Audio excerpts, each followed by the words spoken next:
Bonjour à tous, je vous retrouve dans une nouvelle vidéo, ou du moins vous allez entendre ma voix pour celle-ci. Alors je voulais vous parler de mon expérience avec GarantMe. Comment est-ce que j'ai fait pour déposer mon dossier, pour accéder au certificat, et également les petits conseils, les petites astuces que je pourrais vous donner pour vous éviter de perdre trop de temps dans la recherche de votre logement. Alors la première chose qu'il faut savoir, c'est que GarantMe est une assurance pour ceux qui n'ont pas les moyens euh, d'obtenir un ou plusieurs garants. Ça s'adresse à peu près à tout le monde, que vous ayez beaucoup de revenus ou que vous n'en ayez pas du tout.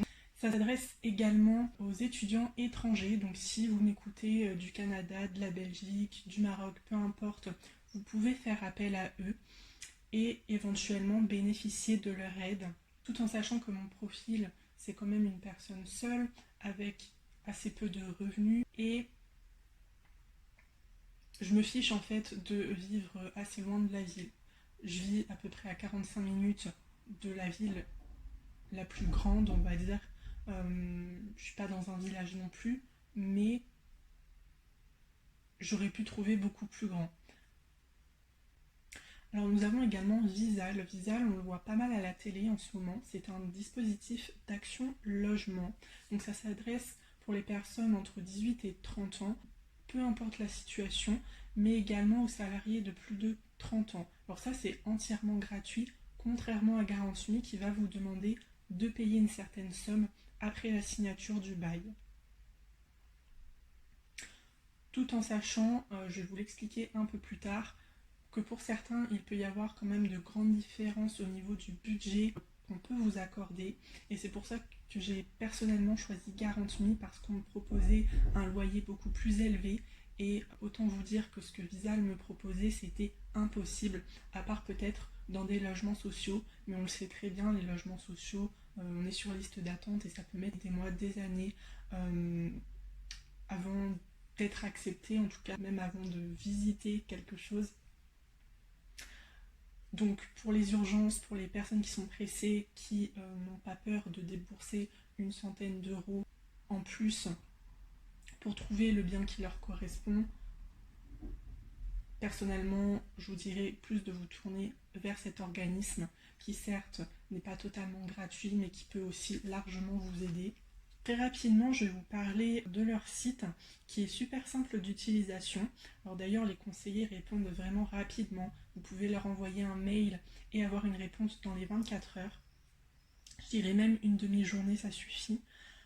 Vous pouvez également les appeler n'importe quand, même le dimanche. Donc si vous vivez à l'étranger, que les horaires sont décalés, il n'y a aucun souci. Si vous n'avez pas le temps pendant la semaine, bah c'est très bien aussi pour vous parce que vous pouvez les contacter sur le week-end.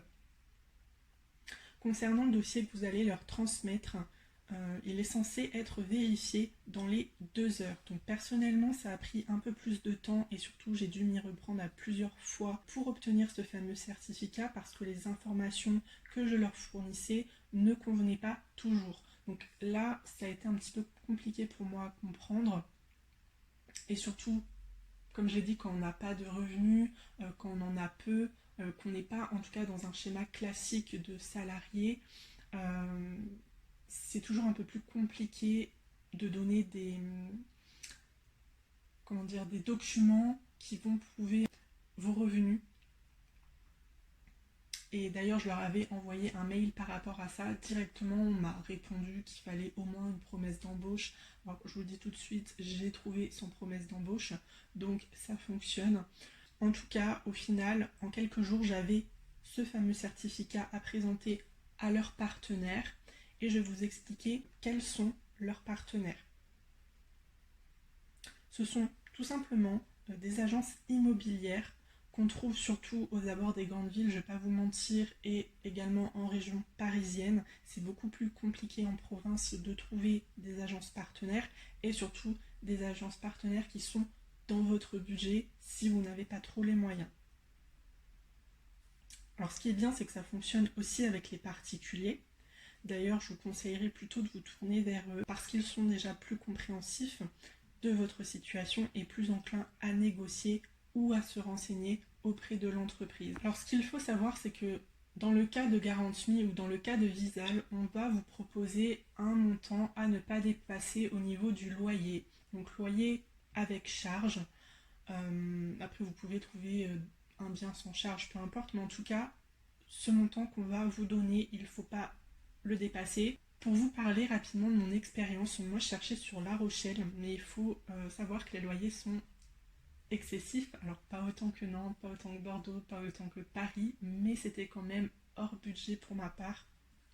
Et surtout, les particuliers proposaient des baux de 9 mois, donc des contrats étudiants. Il fallait aussi partir l'été, puisqu'ils louent beaucoup plus cher l'été aux touristes, aux vacanciers. Et ça, personnellement, ça m'arrangeait pas du tout. Moi, j'ai envie d'être dans un appartement toute l'année et pas seulement l'hiver. Du coup, je me suis tournée vers les villes aux alentours. Pour être très honnête, à 100 km alentour, et je vous conseille pareil d'avoir une zone de recherche relativement importante. D'ailleurs, petite prévention, faites vraiment attention aux arnaques sur le bon coin. Vous avez un excellent youtubeur que j'aime beaucoup qui s'appelle Sandoz, Sandoz, qui fait également beaucoup de prévention sur les sites d'arnaque, sur les arnaqueurs. Donc si la personne vous demande des coupons, si la personne met des prix trop alléchants, si le nom que vous voyez ne correspond pas au nom dans l'adresse mail, déjà ça fait un copier-coller sur Google et normalement vous tomberez sur un site qui répertorie toutes les arnaques. Moi c'est ce qui m'est arrivé, du coup j'ai mis ça de côté, en fait j'ai pas forcé. Si la personne aussi, elle vous raconte sa vie, donc qu'est-ce que j'ai eu un peu comme histoire? Il me semble que j'en ai eu trois comme ça. Donc un premier, c'était soi-disant un père qui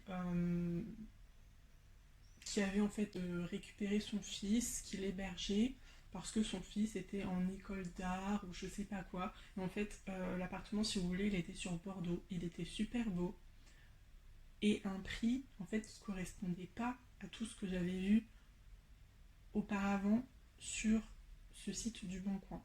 Donc déjà, il faut savoir que ça m'a mis la puce à l'oreille et cette personne, un peu plus tard, m'a demandé des informations personnelles, c'est-à-dire on va vous demander votre situation, si vous êtes marié, si vous êtes célibataire, si vous avez des enfants, quelle est votre profession, quels sont vos revenus, etc. Moi j'ai envie de vous dire, si la personne elle veut savoir ça, soit elle vous appelle au téléphone, soit elle attend que vous fassiez la visite pour que vous puissiez lui donner vos documents. Mais par mail, vraiment on ne sait pas qui est derrière, on ne sait pas si cette personne elle est honnête, si justement c'est un arnaqueur qui est là pour récupérer vos informations et trafiquer des trucs avec tout ça. Moi j'ai pas confiance, hein. Donc tous ces mails là je les ai mis de côté et je vous invite vraiment à faire pareil. Voilà, il y en a un autre aussi qui m'avait inventé que sa femme avait été mutée à 8 heures de La Rochelle, etc.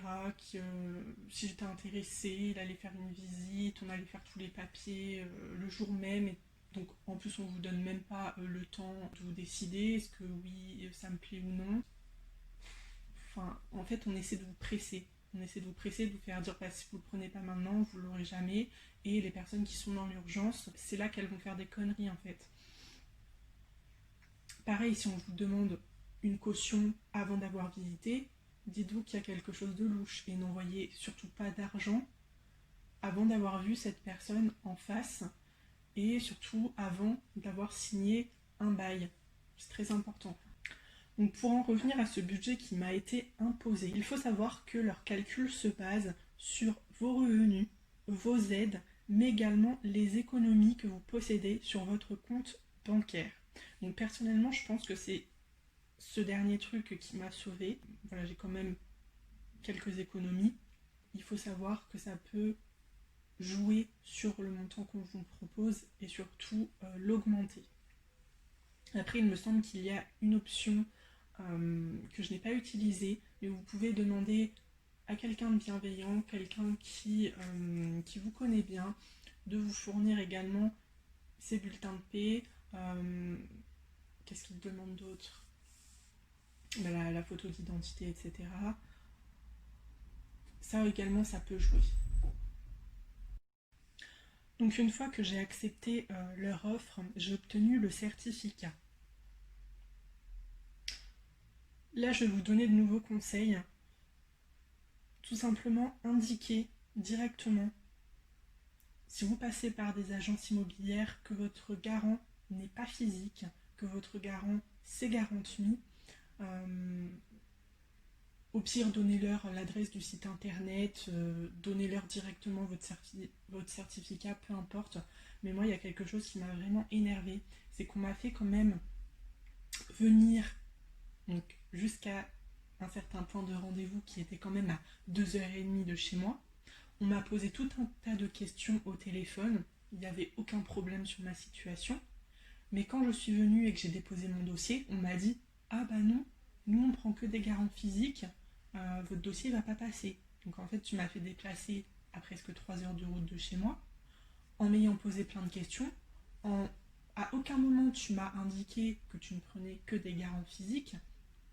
Et là en fait, je me retrouve comme une idiote avec mon dossier dans les mains, à me dire que j'ai fait la route pour rien et que de toute façon cet appartement, il ne sera pas pour moi.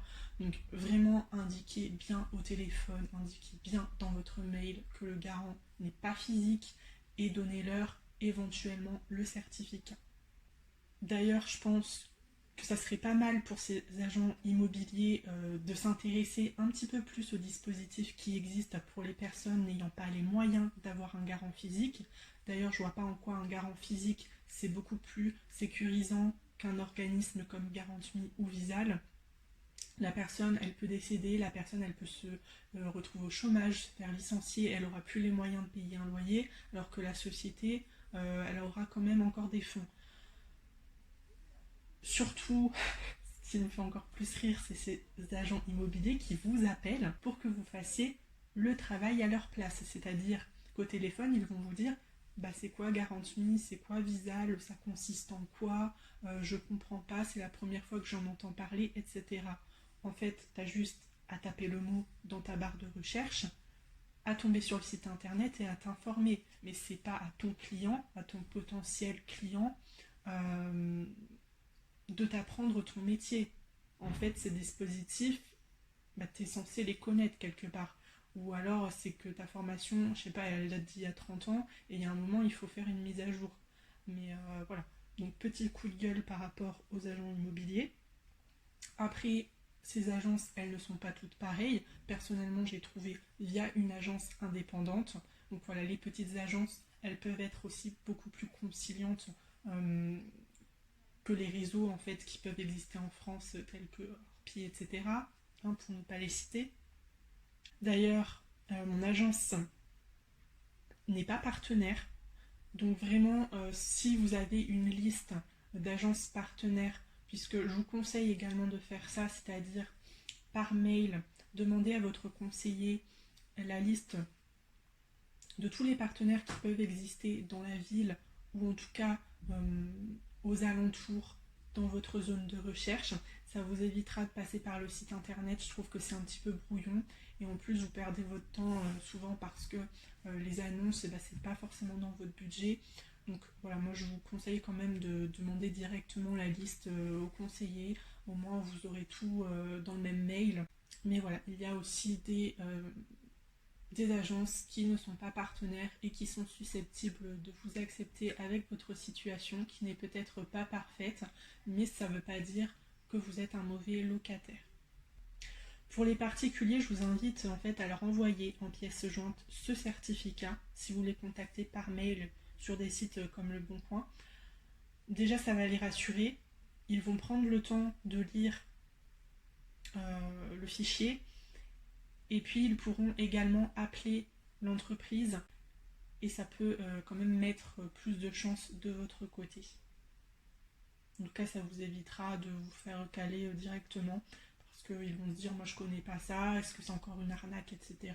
J'ai pas envie de m'occuper de ce mail. Alors que si vous leur envoyez les documents, vous leur mettez par exemple le numéro de téléphone, ils seront peut-être plus enclins à commencer les démarches avec vous. Alors comme je vous l'ai dit, Garantuy c'est payant. Vous pouvez faire directement une simulation sur leur site internet pour éviter les surprises. en sachant que le prix sera beaucoup plus élevé si vous êtes un couple. Mais ce qui est bien, c'est que vous ne signez rien, vous ne payez rien avant d'avoir les documents, le bail en votre possession. Alors il faut quand même savoir que sur ces documents, il y a une date limite pour trouver un bien.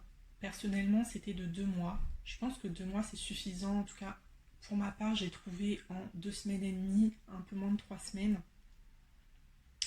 Mais si jamais vous dépassez la date, pas de panique en fait, simplement que vous n'aurez plus accès à votre dossier sur le site et qu'il va falloir en recréer un nouveau. Mais en soi, vous pouvez continuer vos recherches comme vous l'aviez déjà fait auparavant. Donc comme je vous l'ai dit, j'ai payé un peu moins de 150 €. Je trouve pas ça spécialement cher vu l'utilité. On parle quand même d'un toit au-dessus de ma tête, au-dessus de votre tête également. Il y a bien sûr une solution gratuite, je vous en ai parlé, qui s'appelle Visal, mais là aussi je vous conseillerais de faire une simulation sur les deux, d'attendre de voir ce que Visal vous propose comme budget et de comparer en fait ce qui peut vous aller. Pour ma part, c'était quand même un gros écart, mais il y a peut-être d'autres personnes avec d'autres situations, ça sera assez similaire ou peut-être plus élevé. Alors je sais que certains vont être contre l'idée, mais je vous conseille aussi de leur transmettre votre historique bancaire qui permettra donc d'augmenter un petit peu le budget, j'en ai rapidement parlé.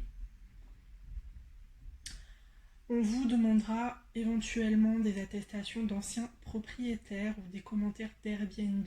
Donc si vous en avez qui vous mettent en valeur, n'hésitez pas à screener, à envoyer tout ça. Également, quelque chose qui a fonctionné pour moi avec l'agence, c'est que je leur ai donné mon CV et une lettre de motivation en leur expliquant pourquoi je suis une bonne locataire et en mettant en avant certains traits comme le fait que je sois non fumeuse. Donc si vous ne fumez pas, si vous n'avez pas d'animaux, mettez-le dans votre lettre. Je pense que ça sera toujours intéressant pour l'agent ou pour le propriétaire, puisqu'il va se dire que voilà, il y aura moins de dégâts qu'avec une autre personne.